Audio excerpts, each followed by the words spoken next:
जय श्री राम। बहुत स्वागत आपका आपके अपने बेहद खास कार्यक्रम। मैं हूं आपके साथ आपका अपना डॉक्टर राज मिश्रा और यह है आपका अपना पसंदीदा प्रोग्राम जिसमें आप रोज जुड़ते हैं और अपने बारे में जानकारी प्राप्त करते हैं। मेरा प्रयास आज है कि आपको मासिक राशिफल कैसे व्यतीत होगा आखिर जून का महीना मेरे मेष राशि के प्यारे जातक जातिका के लिए। सोचिए, अप्रैल में मंगल नीचस्थ, आपके राशि स्वामी नीचस्थ, मई में आपके राशि स्वामी नीचस्थ और जून में 6 तारीख से वो राशि परिवर्तन करेंगे और वो जाएंगे कहां पर?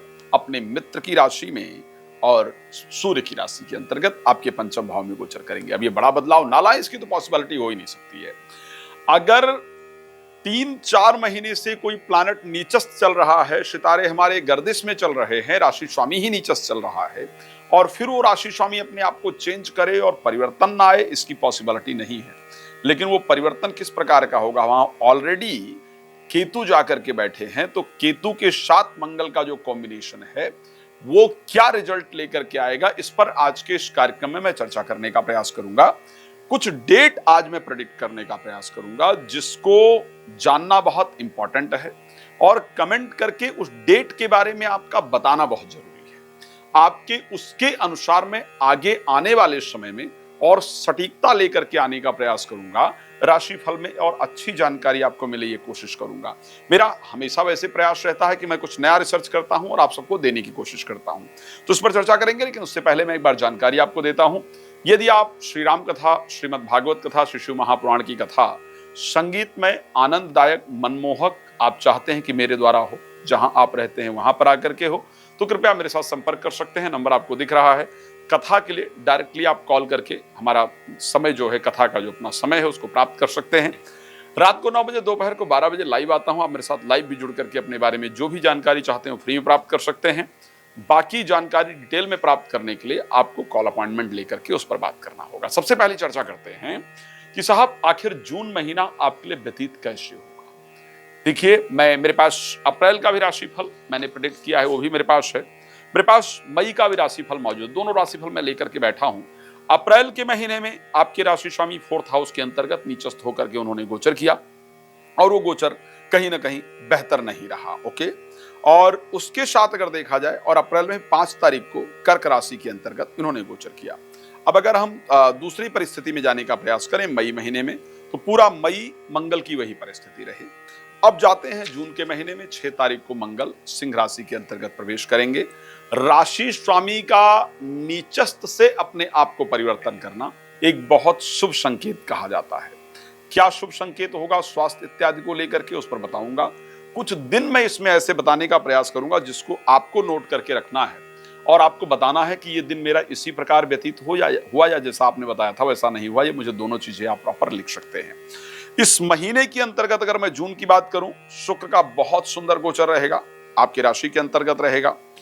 सूर्य और बुध 2nd हाउस के अंतर्गत गोचर करेंगे। खैर, बुध जो है 2 बार राशि परिवर्तन करेंगे, सूर्य भी मिथुन राशि के अंतर्गत जाएंगे। मंगल 6 तारीख को सिंह राशि में चले जाएंगे। ऑलरेडी वहां पर केतु गोचर कर रहे हैं, राहु 11th हाउस में गोचर कर रहे हैं, शनि 12th हाउस के अंतर्गत गोचर कर रहे हैं। सबसे पहली बात कर लेते हैं स्वास्थ्य को लेकर के आगे क्या परिस्थिति रहेगी। देखिए, स्वास्थ्य को लेकर के शुक्र के वहीं पर गोचर करने के कारण, 29 तारीख तक शुक्र आपकी राशि में गोचर करेंगे। शुक्र आपके 7th हाउस के स्वामी हैं और 2nd हाउस के स्वामी हैं। ऐसी परिस्थिति के अंतर्गत स्वास्थ्य को लेकर के अगर मैं कहूं तो परिस्थिति करीब करीब कंट्रोल के अंतर्गत रहेगी। स्वास्थ्य में कोई मेजर प्रॉब्लम आए इस प्रकार के चांस बहुत कम बनते हैं। लेकिन मुझे उस चीज को मैं डिनाई नहीं कर सकता, जो दूसरा पार्ट है जहां पर कि मंगल का केतु के साथ जाकर के गोचर करना है और पंचम भाव को लेकर के। तो जब मैं हेल्थ की बात कर रहा हूं तो मुझे आपको सचेत करके रखना होगा कि पेट से रिलेटेड समस्याएं आपको परेशान करेंगी। इस कारण से खाना बहुत सोच समझ करके खाइएगा, अपना ध्यान जरूर रखिएगा। हेल्थ को लेकर के मैंने कहा कि मेजर प्रॉब्लम आए उसके चांस कम। ओके, लेकिन क्योंकि लग्नेश जब केतु के साथ गोचर कर रहे हैं तो स्पेशली पेट के अंदर प्रॉब्लम होने के कारण कई बार ऐसे कंडीशन बनती है। मैं बड़ा क्लियर इस बात को कह रहा हूं। शुक्र प्रोटेक्ट करने का प्रयास करेंगे, लेकिन कोई ऑपरेशन इत्यादि अगर आपने कुछ गलत खाया और प्रॉब्लम आती है तो ऑपरेशन इत्यादि की परिस्थिति बन सकती है, इस प्रकार का कंडीशन है, तो हम अपने हेल्थ का ध्यान रखेंगे, वो हमारे लिए बहुत महत्वपूर्ण है।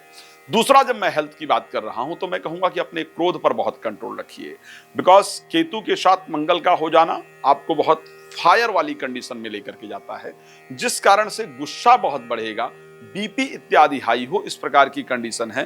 तो अपने क्रोध पर आपको जरूर कंट्रोल रखना होगा अगर मैं हेल्थ की दृष्टि से इन चीजों की बात करूं। बच्चों के प्रति आपको क्रोध करने से बचना होगा, क्योंकि 5th हाउस के अंतर्गत यह संयोग बन रहा है, बट क्योंकि राशि स्वामी नीचस्थ से चेंज हुए हैं, तो ऐसी परिस्थिति में मान सम्मान पद प्रतिष्ठा प्रसिद्धि इत्यादि आपको जरूर प्राप्त होगी। शुक्र का इस राशि में गोचर करना इस बात को दिखाता है कि हेल्थ वाइज जो कंडीशन है उसके अंतर्गत शुक्र आपको पूरी तरह 29 तारीख को तक प्रोटेक्ट करके रखेंगे। 29 के बाद एक दिन का जो समय है, स्पेशली 30 तारीख तक का, 30 का एक दिन का जो समय है वो हमारे लिए प्रॉब्लमैटिक हो सकता है, उस दिन हमको ध्यान रखना चाहिए। तो आगे बात कर लेते हैं, फाइनेंशियल कंडीशन इस महीने कैसी रहेगी। आर्थिक परिस्थिति को लेकर के अगर मैं इस महीने की बात करूं, मुझे बेहतर दिख रही है, बिकॉज शुक्र आपके गोचर कर रहे हैं जाकर के राशि के अंतर्गत। इसका मतलब यह है कि कुछ इन्वेस्टमेंट आप लोग जरूर करने वाले हैं, इसमें कोई दो राय नहीं है। आप चेक भी कीजिएगा और मुझे बताइएगा भी। आप चाहे प्रॉपर्टी खरीद लें, चाहे आप कोई ज्वेलरी इत्यादि खरीदें, कुछ ऐसी चीजें आप लेने वाले हैं, या म्यूचुअल फंड्स वगैरह में पैसे लगाएंगे, कहीं पर आप इन्वेस्टमेंट निश्चित रूप से करने वाले हैं। पैसे की परिस्थिति वैसे तो शनि 12th हाउस में गोचर कर रहे हैं, थोड़ा परेशान कर रही है, बट अगर एज यूजुअल मैं देखूं तो धन की कंडीशन पर अगर मैं बात करूंगा तो मुझे बेहतर दिख रही है। इस महीने पैसा इन्वेस्टमेंट जरूर होगा, ऐसा दिखता है। दूसरी परिस्थिति पर बात कर लेते हैं कि एजुकेशन को लेकर के ये माह कैसा रहेगा। एजुकेशन को लेकर के ये महीना ठीक दिख रहा है। प्रेम संबंध को लेकर के महीना बेहतर नहीं दिख रहा है। एजुकेशन को लेकर के महीना ठीक है, प्रेम संबंध को लेकर महीना बेहतर नहीं है। मैरिड लाइफ को लेकर के महीना बहुत अच्छा है। प्रोफेशनल लाइफ को लेकर के जो चल रहा है उसी प्रकार चलेगा। कुछ बड़ा परिवर्तन मुझे प्रोफेशनल लाइफ को लेकर के इस महीने नजर नहीं आ रहा है। अब आइए बता देते हैं कि अगर आप क्या क्या और कौन कौन से दिन क्या क्या परिस्थिति हो सकती है। ये मेरा एक एक्सपेरिमेंट है जिसको मैं रिसर्च करना चाहता हूं, और ये मुझे आप जरूर बताइएगा कि ऐसा रहा है या नहीं रहा है। मैं कुछ डेट्स आपको दे रहा हूं, लाइक 1 तारीख से लेकर के 1 जून से लेकर के और 4 जून के बीच में, 1 जून से लेकर के और 4 जून के बीच में आपके अंदर बच्चे को लेकर के या बच्चों को लेकर के बहुत क्रोध रहे, बहुत चिंता उत्पन्न हो, इस प्रकार की परिस्थिति है। इसके कारण मन में अशांति उत्पन्न होगी। दूसरा, 1 से 4 तारीख के अंतर्गत प्रेमी प्रेमिका से संबंध या मित्रता में संबंध खराब हो, इस प्रकार की परिस्थिति है। स्वास्थ्य में दिक्कत रहे, ये प्लीज मुझे ये सारी चीजें आप नोट कीजिएगा, अपने वॉल पर इस वीडियो को शेयर कीजिएगा और मुझे प्लीज बताइएगा, अपने आईडी पर इसको शेयर कीजिएगा और मुझे बताइए कि इससे रिलेटेड चिंताएं, इससे रिलेटेड कुछ नया काम या इन चीजों से रिलेटेड कुछ चीजें रही या नहीं रही। ये बच्चों से रिलेटेड मैंने बताया है, और उसके साथ आपके प्रेम संबंध से रिलेटेड बताया है, उसके साथ आपके स्वास्थ्य से रिलेटेड यानी पेट से रिलेटेड मैंने बताया है। अब आगे चलते हैं और हम बात कर लेते हैं 16 तारीख से लेकर के और 20 तारीख के बीच में। स्पेशली 16 और 17 की अगर हम बात करते हैं, 16 तारीख को दोपहर 1:10 के बाद की बात कर रहा हूं, जब मुझे नजर आ रहा है कि कुछ फाइनेंस को लेकर के, पैसे को लेकर के आप बहुत चिंतित रहेंगे या रहेंगी। और अगर बच्चे हैं तो बच्चे के जीवन साथी के व्यवहार यानी बहू इत्यादि है या दामाद इत्यादि है, उसको लेकर के चिंता या उसकी बातों के कारण आप बहुत चिंतित रहेंगे। इस प्रकार की परिस्थिति मुझे दिख रही। ये भी मेरा एक रिसर्च का पार्ट है, प्लीज आप इस पर क्लियर कीजिए कि ऐसा रहा इस दिन या नहीं रहा। इस दिन इनसे कोई संबंधित बात हुई या इनसे मुलाकात हुई या नहीं हुई, ये मुझे आप जरूर प्लीज बता सकते हैं। उसके बाद अगर मैं बात करता हूं 19 और 20 तारीख की स्पेशली, तो इन 2 दिनों के अंतर्गत फाइनेंस के नुकसान को लेकर के, आर्थिक नुकसान को लेकर के मन बहुत परेशान रहेगा, मन बहुत चिंतित रहेगा। और इन 19 और 20 तारीख 2 दिन नींद आने में प्रॉब्लम होगी या रात में बहुत देर तक काम करना पड़ेगा। तो ये भी प्लीज मुझे जरूर बताइएगा कि ये कंडीशन आपके साथ रही है या नहीं रही है। 29 और 30 तारीख अगेन बच्चों को या प्रेमी प्रेमिका को लेकर चिंता या अपने पढ़ाई को लेकर के आप बहुत चिंतित रहेंगे। तो जो मैंने डेट्स बताया है प्लीज इसको नोट करके रखिएगा। मुझे रिप्लाई में कमेंट में जरूर लिखिएगा। आप मुझे फोन करके या मैसेज करके भी बता सकते हैं, ताकि हम आगे जो आपकी राशिफल बना रहे हों उस पर हम विशेष रिसर्च करके रखें और आपको बेहतर जानकारी दें। भगवान आपको बहुत प्रसन्न रखें, मेरी शुभकामना है। रात को 9 बजे, दोपहर को 12 बजे आप मेरे साथ लाइव जुड़ सकते हैं, अपॉइंटमेंट लेकर के अपने बारे में डिटेल में बात कर सकते हैं। उसके साथ साथ आप मेरे साथ भागवत कथा, राम कथा इत्यादि अगर कराना चाहते हैं तो आप प्लीज करवा सकते हैं। धन्यवाद आपका। जय श्री राम।